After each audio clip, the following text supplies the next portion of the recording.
Hello friends, मैं सुलेखा गुप्ता। आज हम BA सेकेंड ईयर का समाजशास्त्र के अंदर 9वां अध्याय पढ़ रहे हैं। इस चैप्टर का नाम है हमारा अवधारणाएं। इसमें है विकास और विकास के विभिन्न रूप एवं सतत विकास। तो सबसे पहले हम पढ़ेंगे विकास। तो इसमें विकास जैसे कि नाम से ही पता चलता है कि आर्थिक विकास होना या प्रौद्योगिकी के जो क्षेत्र होते हैं उनमें किसी भी तरह से कुछ न कुछ वृद्धि होना विकास कहलाता है। जैसे कि आपको पता है कि हर क्षेत्र में कुछ न कुछ तो परिवर्तन होते रहते हैं, विकास होता रहता है। जैसे कि बच्चे को ही लो तो बच्चा जब गर्भ में होता है, छोटा होता है, पैदा हो जाता है, नवजात शिशु होता है, धीरे धीरे उसका विकास होता है, शारीरिक विकास होता है, मानसिक विकास होता है। वह बैठना चलता सीखता है, घुटनों के बल चलना सीखता है, फिर खड़ा होना सीखता है, धीरे धीरे कदम बढ़ाना सीखता है, बोलना सीखता है, अपने हाथों से खाना सीखता है, पढ़ना लिखना, यानी कि हर तरह के उसमें धीरे धीरे विकास देखे जा सकते हैं। तो विकास शारीरिक रूप से भी होता है एवं विकास मानसिक रूप से भी होता है। जैसे कि बच्चा सबसे पहले पढ़ना लिखना सीखता है, अब उसकी प्रथम पाठशाला परिवार में होती है, परिवार में वह बोलना सीखता है, सबसे आदर करना सीखता है। तो इस प्रकार से उसमें मानसिक विकास भी होते रहते हैं। तो अब हम जैसे कि आपको पता है कि जो समाज का क्षेत्र होता है, परिवर्तन का जो क्षेत्र होता है, ये इतना अधिक व्यापक क्षेत्र है कि इसमें जो इससे संबंधित जितने भी हम इसके विकास पढ़ेंगे, जितने भी इसके पक्ष पढ़ेंगे, उनका एक सरल भाषा में प्रयोग करना बहुत ही कठिन होता है। विकास को अगर हम देखते हैं कि इसमें आर्थिक विकास, मानव विकास, सामाजिक विकास, सतत विकास, इसकी बहुत सारी अवधारणाएं हैं। विकास को जैसे कि हम देखते हैं कि सामाजिक परिवर्तन की एक ऐसी प्रक्रिया के रूप में देखने को मिलता है जिसमें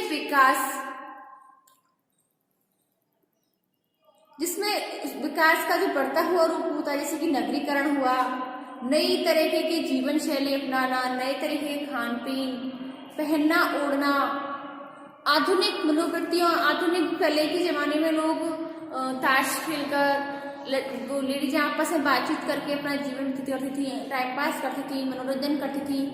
लोग अपने गांव के चौपाल पर बैठकर मनोरंजन करते थे, बातचीतें करते थे। परंतु अब टीवी, क्लब्स, मोबाइल, सिनेमा घरों, उन्होंने व्यक्ति के मनोरंजन का कार्य कर दिया, इनकी वृद्धि हो गई है। मनोरंजन के संचार के यातायात साधन वैसे से विकास हुआ, इनमें वृद्धि हुई। वैसे ही पहले के जो बातचीत करके मनोरंजन करते थे उनमें विकास करता गया और इनका विकास संचार के यातायात के साधनों के विकास के कारण और ये माध्यम बढ़ते चले गए। तो इससे सबसे पहले हम देखेंगे विकास की अवधारणा कि विकास किसे कहते हैं।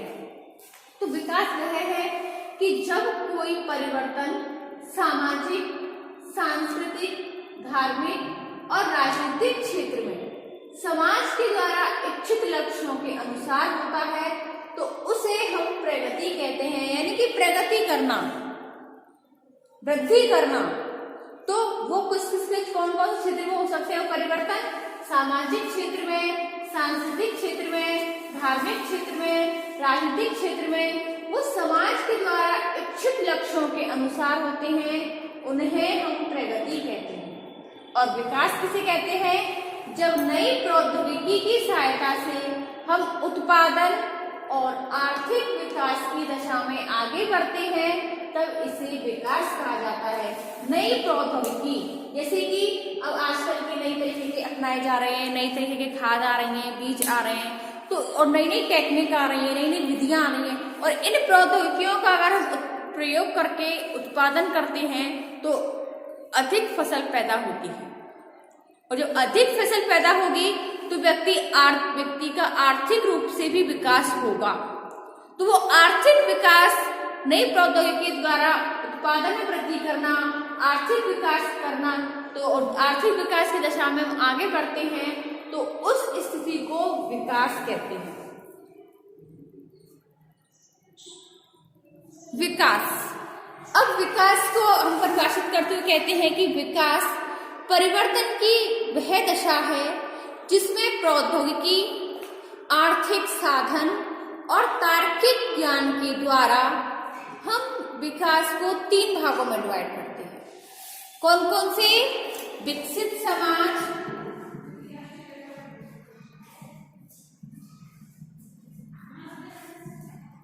विकासशील समाज, विकसित समाज, विकासशील समाज और अल्प विकसित समाज।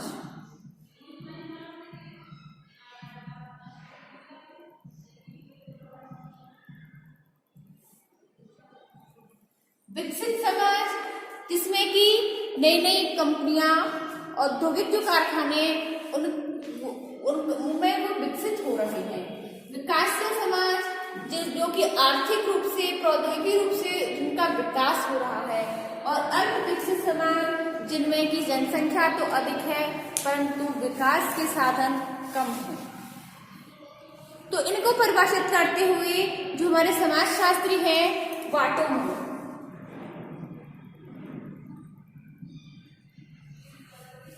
इनके अनुसार विकास शब्द का उपयोग एक ऐसी दशा के लिए किया जाता है जिसमें मनुष्य अपने ज्ञान और कुशलता के द्वारा प्राकृतिक पर्यावरण के प्रभावों से छुटकारा पाने में सफल हो जाता है। और सैल्यूशन के अनुसार उन्होंने कहा है कि आर्थिक प्रक्रियाओं में होने वाली वृद्धि को विकास कहा है। विकास से संबंधित परिवर्तन मुख्य रूप से आर्थिक वृद्धि को स्पष्ट करते हैं। विकास की कुछ परिभाषाएं होती है, वो विशेषताएं भी हैं, जैसे कि विकास का मुख्य आधार क्या होता है? आर्थिक, राजनीतिक, सांस्कृतिक, धार्मिक और राजनीतिक। तो आर्थिक और प्रौद्योगिकी के क्षेत्र में होने वाली जो वृद्धि होती है वो विकास कहलाती है। तो विकास की दशा में सामाजिक एवं सांस्कृतिक जीवन में होने वाले परिवर्तन आर्थिक तथा प्रौद्योगिकी वृद्धि का परिणाम होते हैं। प्राकृतिक पर्यावरण जो होते हैं इन पर नियंत्रण स्थापित करना विकास से संबंधित विशेषता है। इसमें नए नए आविष्कार करना, नए प्रौद्योगिकियों के द्वारा मनुष्यों ने उपयोगी जो खनिज भंडार होते हैं इनकी खोज कर ली है। जो बहुत ही कठिन क्षेत्र होते हैं, दुर्गम क्षेत्र होते हैं, पहाड़ी क्षेत्र होते हैं, इनको मनुष्य ने रहने योग्य बना लिया क्योंकि इन पर विकास कर लिया है। नदियों की जो बहती हुई धाराएं हैं इनमें भी मोड़ ला दिया है। सिंचाई के कृत्रिम साधनों का विकास कर लिया है। तो ये सब क्या है? विकास है। विकास एक ऐसा परिवर्तन है जिससे समाज सरलता से जटिलता की ओर बदलने में सफल हुआ है।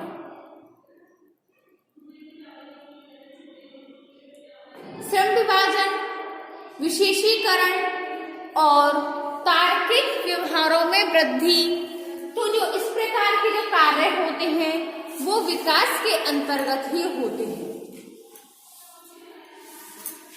गतिशीलता विकास का एक लक्षण है।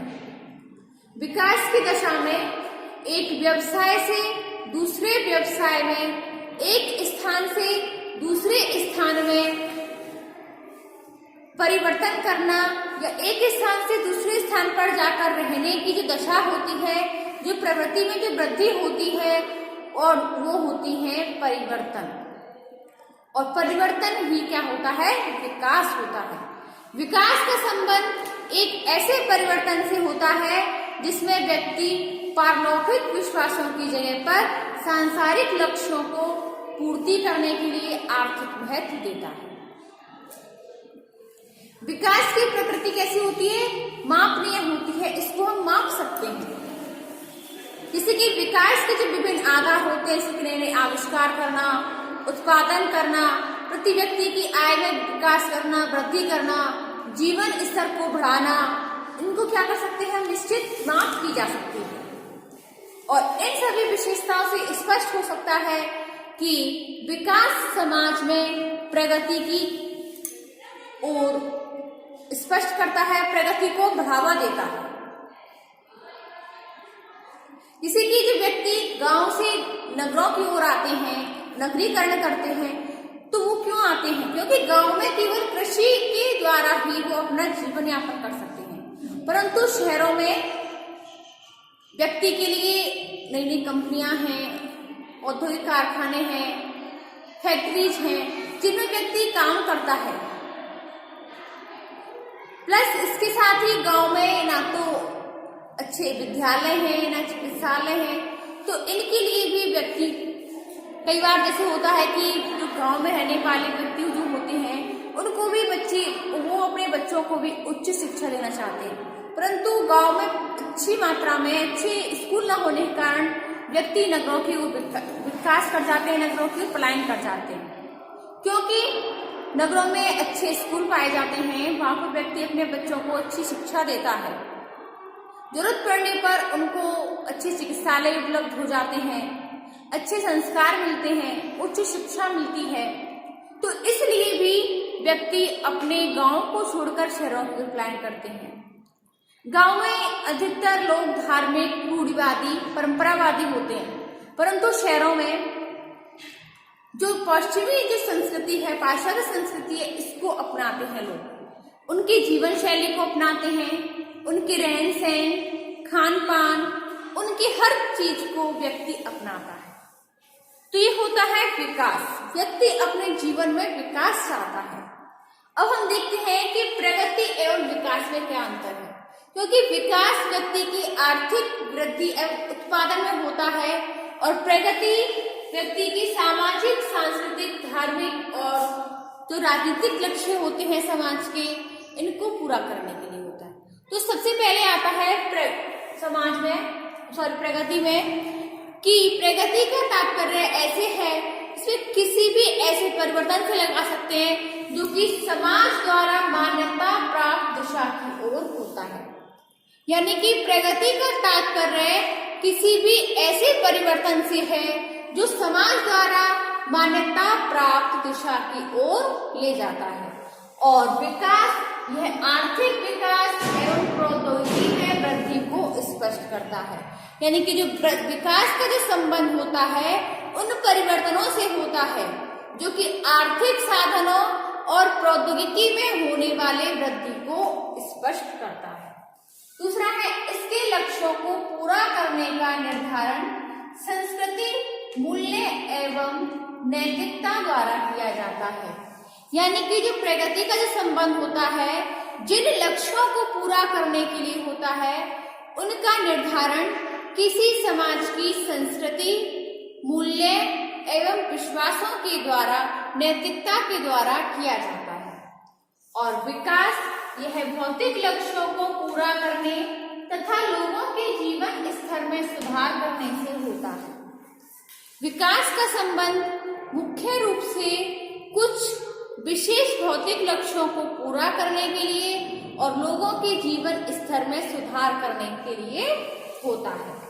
तीसरा आता है, यह सामाजिक एवं सांस्कृतिक अवधारणा है। यानी कि जो प्रगति की जो अवधारणा है, प्रगति की जो अवधारणा है वह भौतिक रूप से सामाजिक और सांस्कृतिक अवधारणा है, जबकि विकास एक आर्थिक एवं भौतिक जीवन से संबंधित है। यानी कि विकास का जो संबंध होता है आर्थिक वृद्धि से होने के कारण इसका संबंध आर्थिक एवं भौतिक जीवन से संबंधित होता है। प्रगति की जो अवधारणा होती है वो कैसी होती है? तुलनात्मक होती है, इसकी तुलना की जा सकती है। जैसे कि एक समाज में जिस दशा को सामाजिक प्रगति माना जाता है, उसी दशा को दूसरे समाज में कैसा माना जाता है? पिछड़ापन माना जाता है। क्योंकि विकास में सभी समाजों में विकास की कसौटियां कैसी होती हैं? समान होती हैं। इसी कारण विकास की प्रकृति सार्वभौमिक होती है। अगला आता है, गुणात्मक विशेषता के कारण प्रगति की निश्चित माप नहीं होती। प्रगति की दशा में यह जरूरी नहीं होता है कि प्रकृति पर मनुष्य की निर्भरता कम हो जाए, जबकि विकास की दशा में प्रकृति पर मनुष्य का नियंत्रण कैसा होता है, लगातार बढ़ता चला जाता है। प्रगति एक गुणात्मक विशेषता है, इसके कारण इसकी कोई नाप नहीं की जा सकती है, जबकि विकास का संबंध प्रौद्योगिकी या उन्नति आर्थिक विकास के कारण इसकी माप संभव है। यानी कि विकास का संबंध प्रौद्योगिक उन्नति और आर्थिक वृद्धि से होने के कारण इसकी माप की जा सकती है। प्रगति सामाजिक मूल्यों के कारण इसका क्षेत्र सीमित होता है। प्रगति का संबंध मुख्य रूप से सामाजिक मूल्यों के कारण होने के कारण इसका क्षेत्र सीमित होता है, जबकि विकास का क्षेत्र अधिक व्यापक होता है। इसमें आर्थिक वृद्धि के साथ सामाजिक और सांस्कृतिक सुधार को भी देख सकते हैं, जबकि इसमें कल्याण और सामूहिक जीवन का अधिक महत्व होता है। प्रगति की दशा में समूह कल्याण और सामूहिक जीवन का अधिक महत्व होता है, जबकि विकास में व्यक्ति श्रम विभाजन के कारण अपनी आवश्यकताओं को पूरा करने के लिए दूसरों पर निर्भर रहते हैं। विकास एक ऐसा परिवर्तन है जिसमें व्यक्तिवादियों में वृद्धि होने के कारण, श्रम विभाजन होने के कारण लोग अपनी आवश्यकताओं की पूर्ति करने के लिए एक दूसरे पर निर्भर रहते हैं। तो स्टूडेंट्स, आज हमने प्रगति देखी, प्रगति एवं विकास देखा है, प्रगति एवं विकास के अंतर देखे हैं एवं विकास की कुछ विशेषताएं देखी हैं। तो स्टूडेंट, विकास के जो विभिन्न रूप हैं, जैसे कि आर्थिक विकास है, मानव विकास है, सामाजिक विकास है एवं सतत विकास है। तो इनके बारे में हम देखेंगे अपने वीडियो पार्ट 2 में। तो तब तक के लिए आप हमारी वीडियो देखते रहें। धन्यवाद।